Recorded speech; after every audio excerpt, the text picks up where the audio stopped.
Welcome back to another video, guys. We're going to be looking at the gameplay specifically on Assassin's Creed Valhalla, Xbox One X Edition and the Xbox Series X Edition, and comparing them in regards to frame tearing, which you can see here, the experience in the Xbox One X. It's not quite been patched yet. Seeing what the differences are on the Xbox Series X.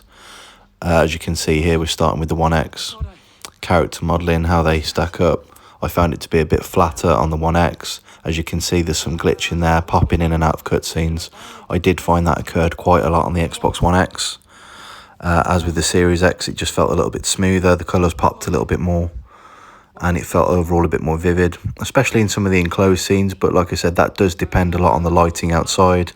You know, it has been known to glitch, and you kind of get different lighting conditions depending on the time of day. Shadows is exactly the same. It's a little bit flatter visually than on the Xbox Series X. You can see the shadows are a bit more crisper, the lines are a lot sharper, and it just looks overall a bit brighter. I was surprised actually, because even though this is taken from my stream, which is capped at 1080, there was a lot of glitching in and out and a lot of sort of tearing in-game too, and you can really tell that from the visuals. I didn't get a lot of that on the Series X. It was quite smooth. The performance mode felt smooth. Still, however, I did find lighting wasn't quite right. I still got the odd frame tear. I still got a bit of a snag when I turn in high population areas, for instance. So it wasn't great. It's still got room to improve, I feel. Perfect, yes. You could destroy if I tell you you're foolish and stupid and dull.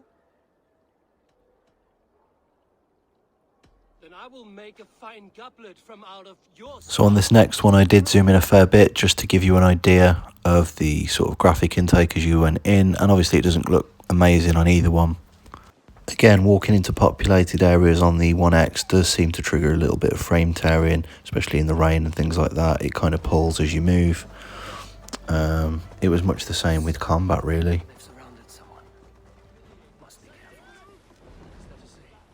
Something like, I was stupid, selfish, reckless, blind, bone-headed, and I smell like blood and shit.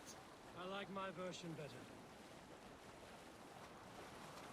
I think the scenery and the wintry climates is where the Series X really comes into its own. You can see sort of a bit of detail in and around the boots. You can see the scenery, the mountains, the draw distance is certainly more noticeable on the Series X.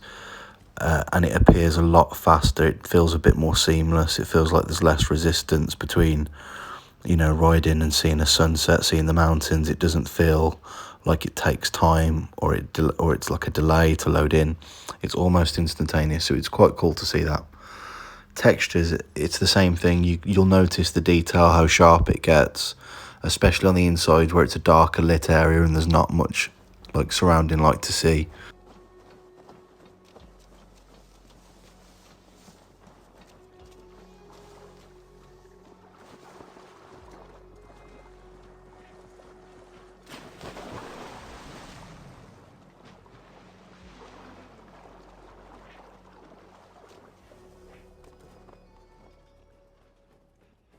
The landscape lighting on the Series X does look pretty cool too, although you will still notice a few snags just because it wasn't streamed at 4K.